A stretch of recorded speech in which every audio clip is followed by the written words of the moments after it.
these days a real rain has to come and just take the soul away. But what can you do? Actually, one of the ideas in my head is locked away right here. Maybe it's not my idea exactly. Maybe I had a little help, or at least some inspiration from an old friend, you could say. But, while I'm here, while you're here, I might as well share just a little bit of it. I mean, are you even there? Are you talking to me? Who the hell else are you talking to? Oh well, Socrates actually said once, ordinary people seem not to realize that those who really apply themselves in the right way to philosophy are directly and of their own accord preparing themselves for dying and death. If this is true, and they have actually been looking forward to death all their lives, it would of course be absurd to be troubled when the thing comes for which they have been so long preparing and looking forward. Pretty profound stuff from our friend Socrates. Almost as profound as our friend Schrader, but this won't be one of his writings. Excuse me while I skip ahead to the beginning. I guess, have a lengthy table of contents. After all, I'm not the only one with a few bad ideas swirling around in my head. Alright, this is just the opening to our, you could call it a thesis on the world. If my hypothesis is correct, this work will be repressed. It should not be surprising if justice is not done to the evidence presented here. It should not be unexpected that these arguments will not be given a fair hearing. It is not unreasonable to think that this work will not be judged on its... Oh, sorry. Wizard's giving me a call. Let me just exit out of there. I listened to his advice earlier and it just didn't do it for me. Let's carry on. This work contains a theoretical application of sociobiology to politics. Simply discussing its theories publicly can constitute an experimental test of liberal democracy's original Enlightenment claim to advance freedom of rational inquiry. Such a discussion can clarify the extent and the particular ways in which these original Enlightenment self-justifications have been politically abandoned. The attempt to repress, rather than address, the evidence in this work, for example, can clarify that there are arguments of substance that are being denied a right to be heard. Persistence and tolerance of certain kinds of rational inquiry can clarify that civilized means of public discourse have broken down. The basic problem with the socio-biological self-analysis for liberal democracy is that it does what its free speech principles were designed to do. Sociobiology can help expose the distortions, lies, and falsehoods of the powers that be. Findings of sociobiology have refuted the original theory of human nature underlying liberal democracy. The constitutional rights to freedom of speech was built upon this pre-Darwinian view of man that findings of sociobiology have refuted. In consequence, an acute sociobiological theory of liberal democracy presents the fundamental test of this political system's claims to freedom of speech. The system cannot be understood on the basis of its own premises and assumptions. This sociobiological theory about liberal democracy requires going beyond liberal democracy, and this is what makes sociobiological self-understanding inherently controversial and liable to be repressed within a liberal democracy.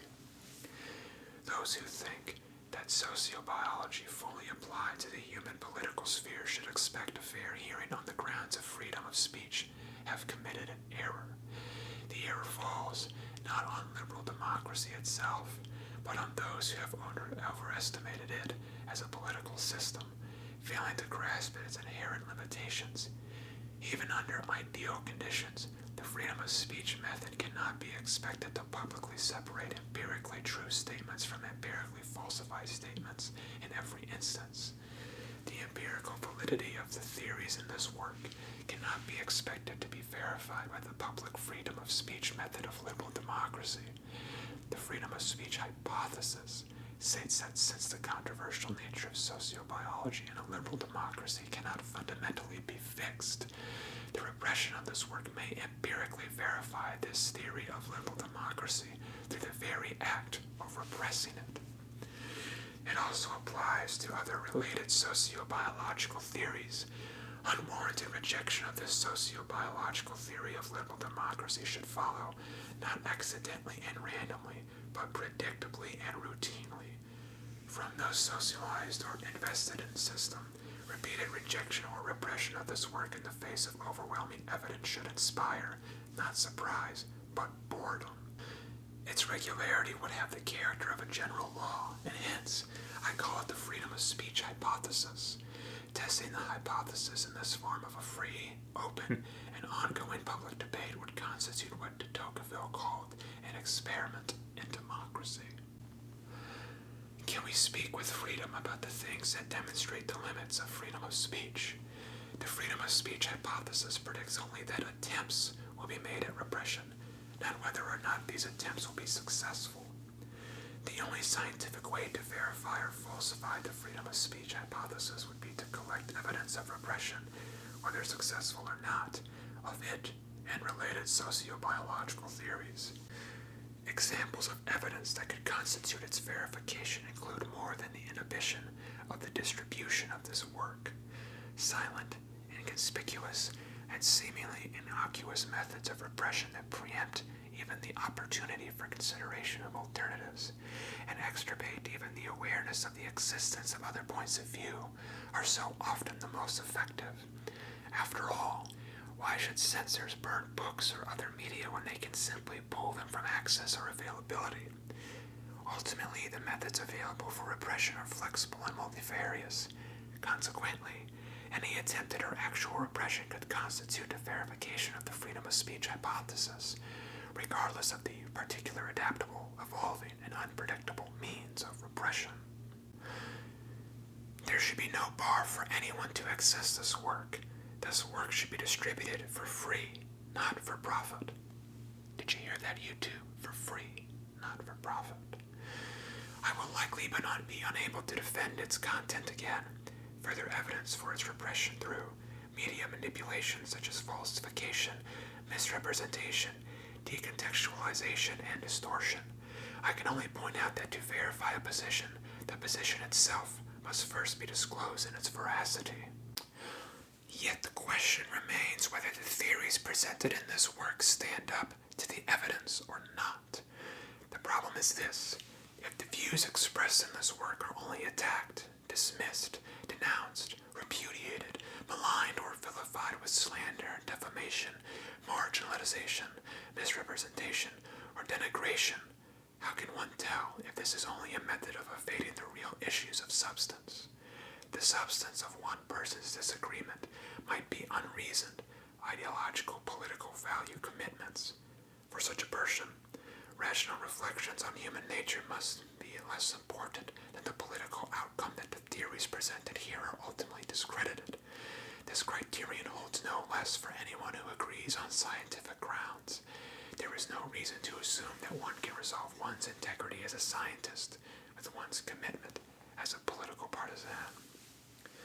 In response, I stress that what is scientifically relevant is not whether one agrees or disagrees, but why one agrees or disagrees. What are the reasons a given theory might be accepted or rejected? If one thinks that I am wrong, then demonstrate why I am wrong. If one claims to judge this thesis by its scientific merits, rather than unreasoned loyalty to extra scientific commitments, then there is no need whatsoever to repress it, and one should be able to confront my arguments point by point. Can the critic offer a better explanation explanation of the evidence than the ones presented in this work. Why should anyone be convinced by anything less than an alternative theory that can better account for all the evidence? I challenge anyone to resist public and political pressures and confront this application of sociobiology to politics on the basis of its scientific merits.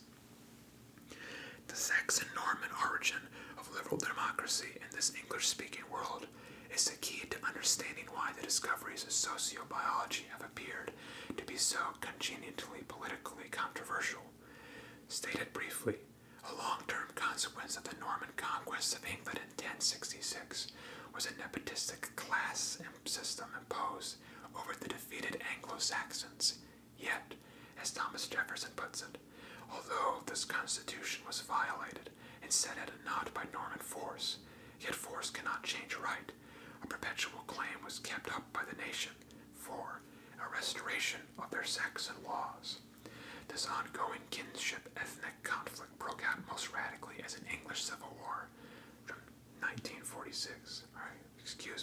from 1642 to 1651, the American Civil War for Independence from 1775 to 1783, and the American Civil War 1861 to 1865.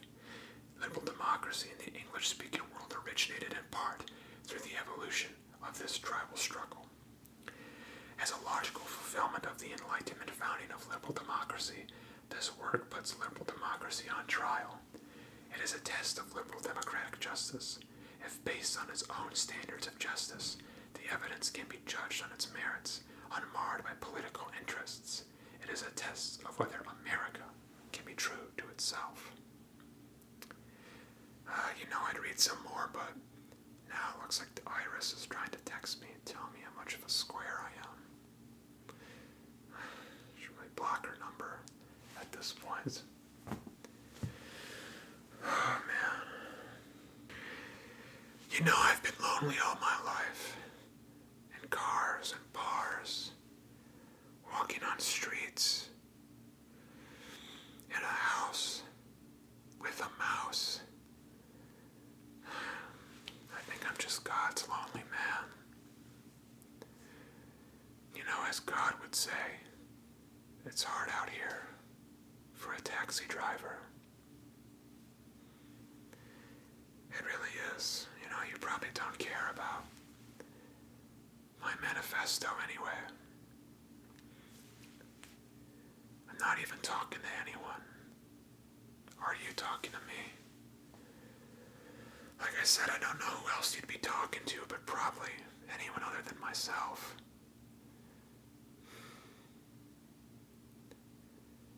That's just the way it goes sometimes, though. Oh well. While you're here, and while no one else wants to talk to me, I might as well share with you some of my taxi driving tools, you could say. They're very efficient when I'm on the job, and they help me get through the long nights. If anything, that's the key to survival in this city. Just having something to hold on to. Yeah. I think I'll just show you some of my tools. Come on. Let's head to my taxi. Welcome to my taxi.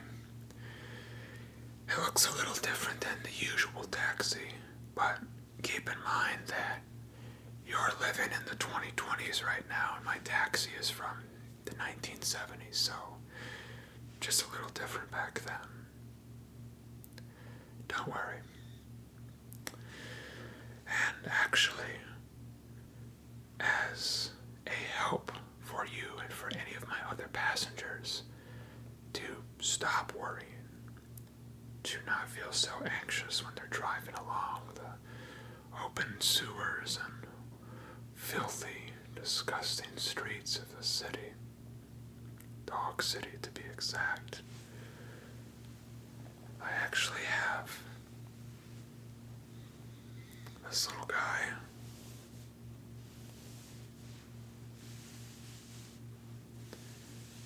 To help calm any of my passengers.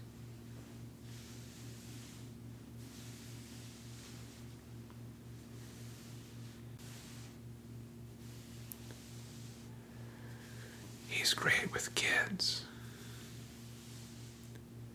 He's great with the elderly. He's great with women. Have you seen what a banana duck can do to a woman's happiness and anxiety reduction? And that's not a weird comment, that's a reference to the movie YouTube. So don't come after me. And if you do, it's alright, because I'll just give you this little Cletus here to reduce your anxieties. See?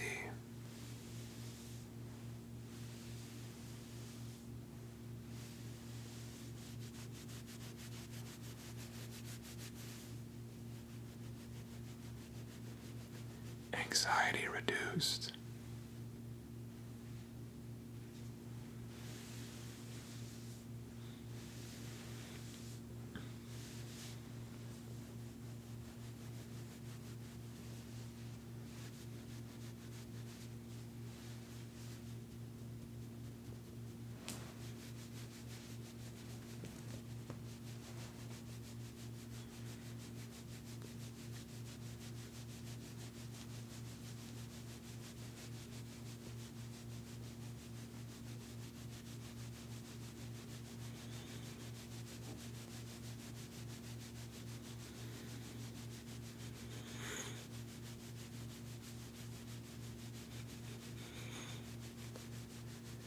You know, I've never been able to tell, are these his arms or are these just part of his torso?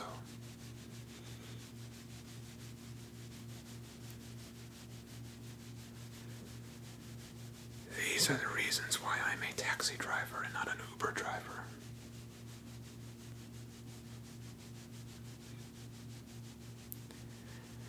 Now that you mention it, or that I mention it, if they made this film in the 2020s, would it be called Uber Driver?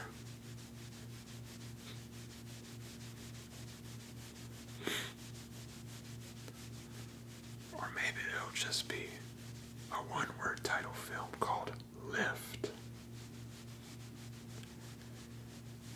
Coming this summer. Lift.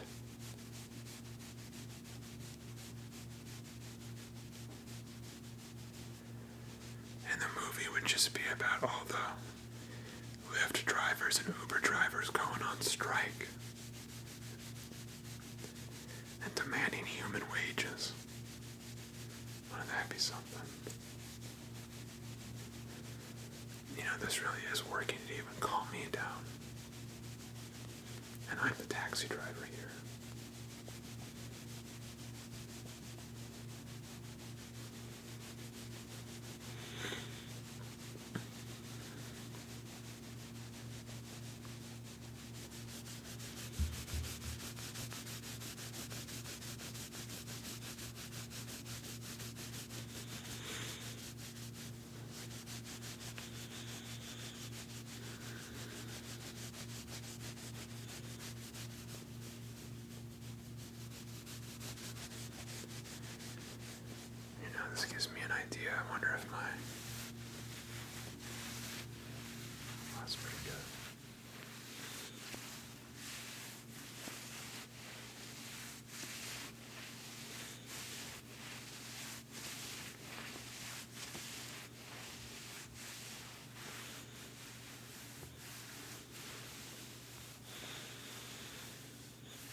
to set him over there for later. What else do we have here in my taxi? Let's see. Yes, here we go.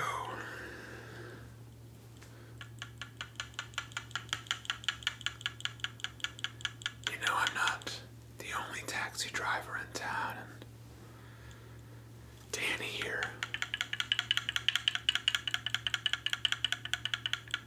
was another of the greatest taxi drivers around.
Oh, Danny.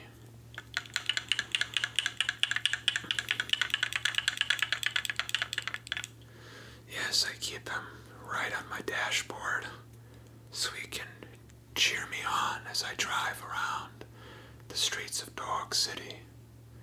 He always tells me that Dog City never sleeps, but I don't really know what that means.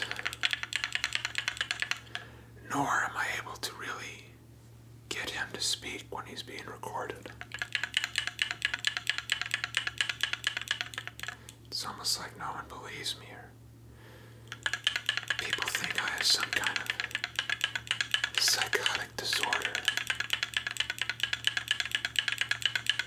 Strange.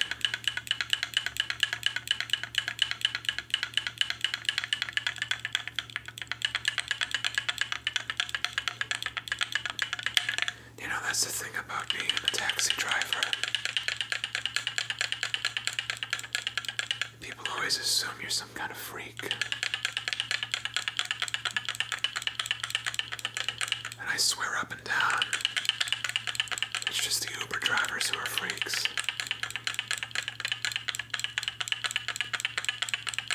Do you know how hard it is to even get people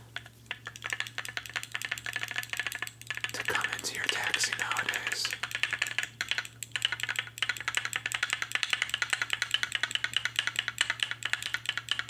I don't have an app. I don't have a huge corporation helping me thrive. Just me and my cab here. Me and my cab, and Danny here helping me out when he can.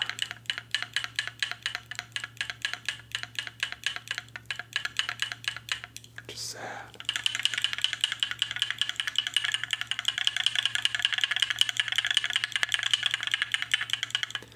Danny, bobble your head if this is sad.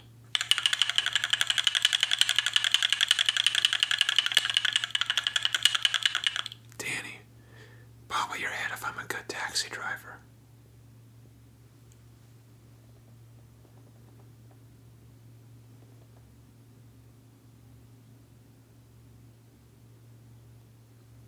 Danny, bobble your head if you talking to me.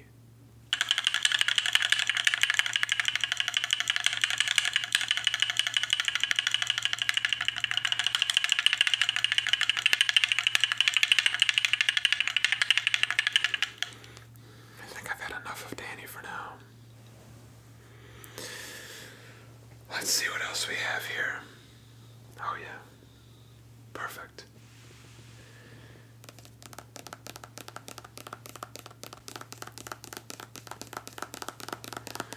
see whenever people taxi drive, it really does a number on your hands here.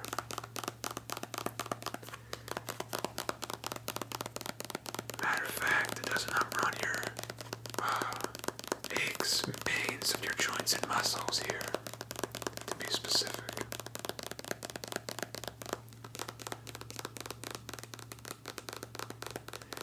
That's okay because we have this nice cream. Rooted in relief nonetheless. For over a decade, nature's willow has provided relief for the aches and pains rooted in a hard day's work. Good stuff.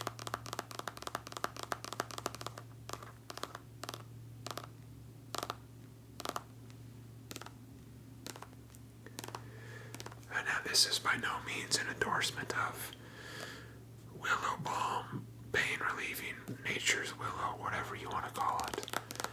Because me and the taxi union, well, we just can't condone that sort of stuff. We can only condone tapping and the occasional, let's see here. Ooh, very nice, very nice. Does that even make a sound? Why am I implementing this like you would implement perfume? Don't ask me. Once again, I just drive taxis.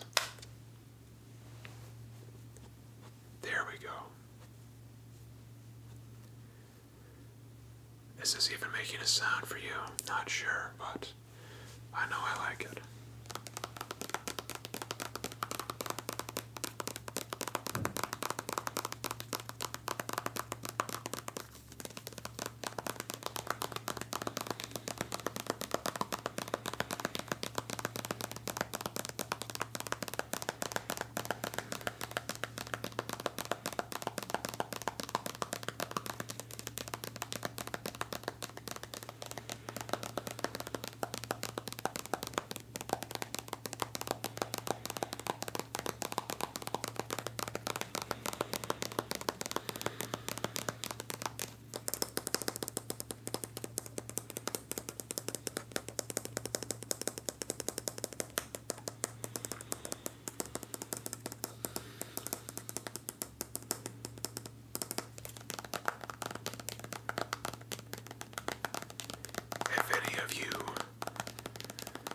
Listeners or watchers or talkers or whatever's out there, you Uber and Lyft customers,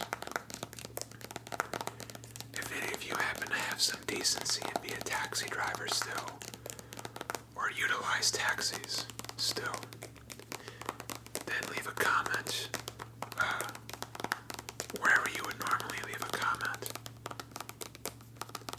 and let me know what your favorite pain relieving balm may be, so that I can stock up the next time I'm on shift.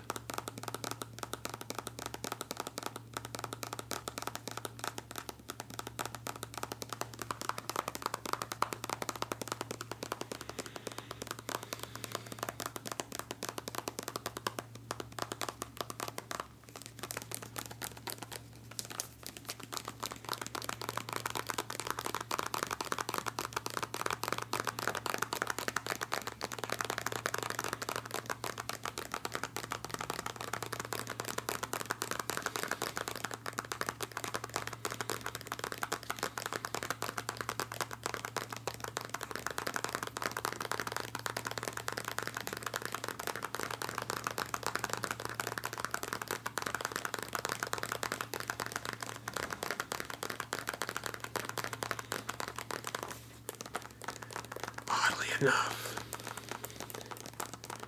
Tapping on this pain-relieving balm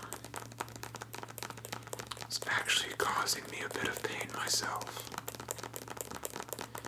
Maybe I need more balm.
is it just me or my wrist starting to kind of burn?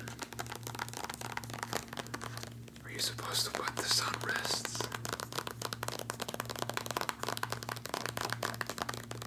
That's okay. Because someday a real rain is gonna come and wash everything away, like my wrists. Here.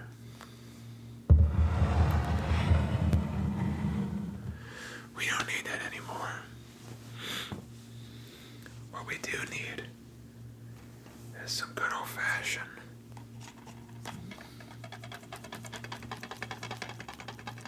product placement.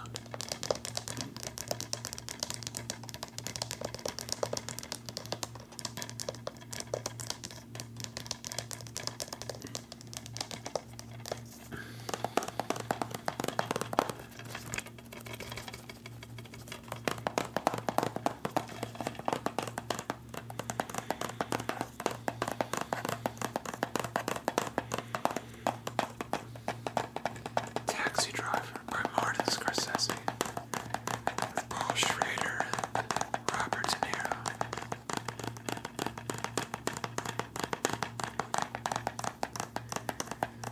On DVD to be specific, and I refuse to ever condone this to be on Blu-ray or 4K or all that other nonsense, because a film like this shouldn't look really high definition.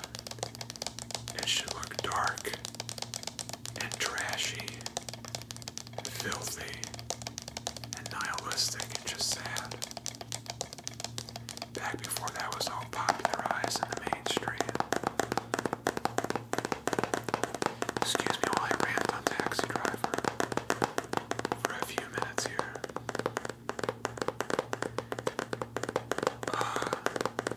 As of late, Taxi Driver has been hailed as like, I don't know if I can actually use this word on YouTube, because to me it's a derogatory slur. Others may not see that in that light, but I know a word is allowed on there. It's like a sigma male, and that's like the quote-unquote positive version of this word. The other word has an extremely negative connotation, and I mean sigma male has a negative connotation. Also, it's kind of a cheesy phrase, actually. But like this movie and Drive and Fight Club and a bunch of other movies of that sort generally get lumped together. And the other ones, yeah, probably deserve to be in that lump. But I think Taxi Driver is different. Taxi Driver is like the ultimate depiction of, I think, the male experience on film. At least the unspoken male experience of desperately wanting a connection or wanting help or wanting some kind of just safety net and not having that, and sort of just spiraling into your own madness and your own wave of self-destruction. I think the female equivalent of this, if you're interested, would be the film, and excuse me if I pronounce it wrong, would be Gendarme. God, the title is it's Gendarme. The title of it is like 1080. No, Gendarme 23. Guy du Comer 1080 Brussels. It's a very long, very confusing title, but it's by Chantal Ackerman, and you should look her up. That's kind of about the female experience of being trapped and being alone and not having any sort of relief or even a sort of vessel for your stress. Just sort of imploding on screen for, in this case, 2 hours, but in Gendarme's case, imploding for 3 hours.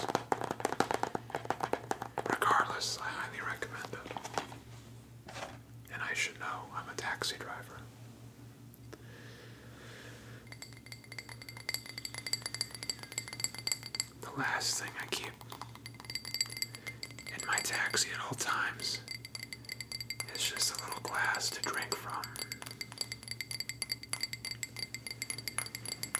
As you know,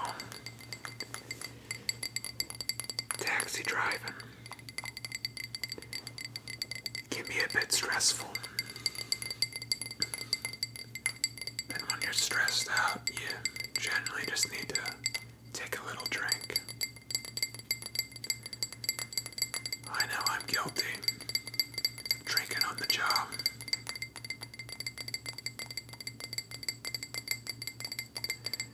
But sometimes you just can't help it.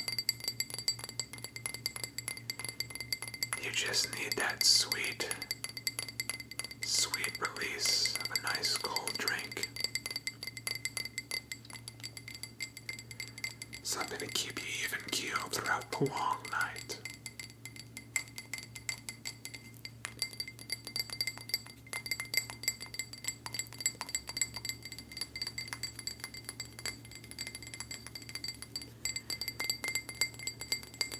Thankfully, I think I still have. I do. I still have some left. Let's pour ourselves a drink. Ah, yes. Milk. This will keep me even keeled on a long, hard night of taxi driving in Dog City. Oh yeah. Here we go.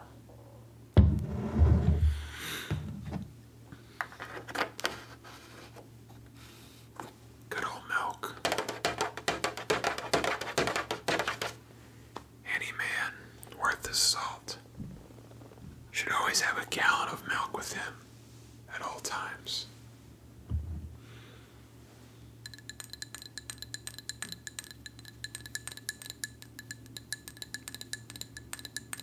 Alright. Pour yourselves your milk at home, or wherever you may be. Ideally not in the back of an Uber or a Lyft. Are you ready? Do you have your milk? Is it 1%? Alright. Well, I'd like to make this toast to you and to all other taxi drivers and taxi goers out there right now. To taxis. Actually, to milk.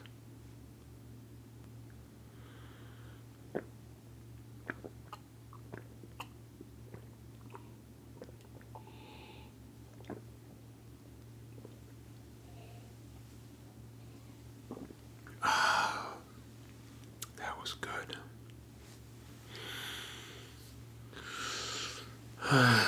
Well,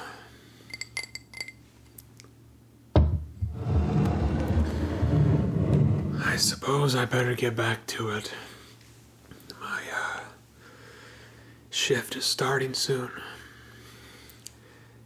And you know that the denizens of Dog City wait for no one. They need to be driven round to the Pound, or to the many taquerias, or to Monster Hunter Joe's Plumbing. I don't know. Italian for later. But I think we've had a pretty good night so far. I got to show you my taxi. I got to read you the beginnings of our manifesto. If you'd like to hear more about that, just let me know. I have 2,000 pages, which isn't concerning at all.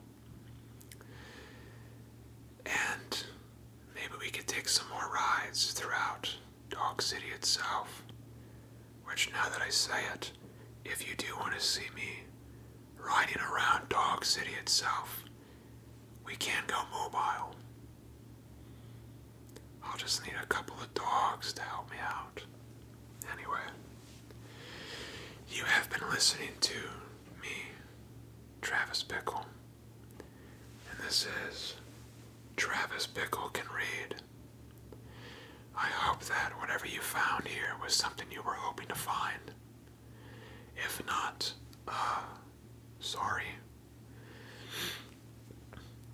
But I hope that you enjoyed your time here, and I hope that you may sleep. Because as you know, Dog City never sleeps. But I hope that you may sleep.